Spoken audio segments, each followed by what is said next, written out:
What would you do with an extra $500 every month? That question has been the focus of a year-long study in Stockton, California, through a program called SEED. Researchers gave 125 people who made less than $1,800 a month an extra $500, no strings attached.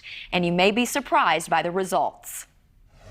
1 year, $500 a month, and researchers say it paid off. Many of you, or your editors or your friends, thought we were crazy, thought it was a joke, thought there was no way this could happen in America. They tracked prepaid debit cards for 125 participants in Stockton, California. Here's what they found. Nearly 37% of that money went to food. Another third went to merchandise and utilities, followed by auto care and other services. Less than 1% of tracked purchases were for tobacco and alcohol. It wasn't just that they had this ability to sort of stabilize income volatility in their own home. It also had sort of this spillover effect where they were actually able to spread that money around their family networks, around their social networks in ways that really stabilized food insecurity for more than one household at the same time. Two independent researchers who conducted the study say the takeaways were significant. Full-time employees went up from 28% at the start of the experiment to 40% after the first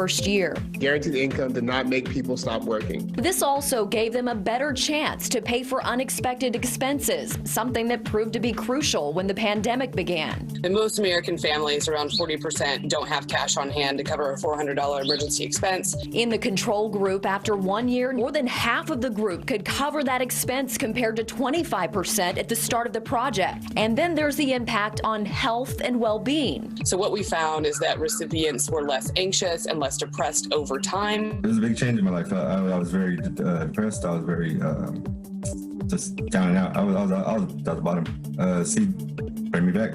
While some experts say more research is needed, the founder and former mayor of Stockton says it should be the starting point for new conversations. I hope people take away from this is that these outdated, antiquated, racist tropes we have about why people are struggling, about why people are poor, about economic insecurity, are just put to bed.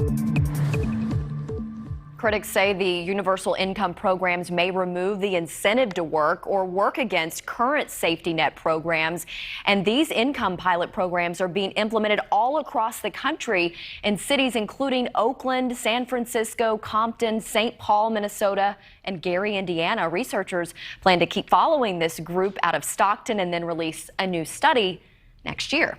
What a fascinating study, too. That's riveting. But to me, it was very telling that most of that money went to food. One, because we all got to eat. But then two, it speaks to the food insecurity epidemic in this country that the pandemic has made only worse. It really does. And the health and well-being aspect of it just plays right into it. Absolutely.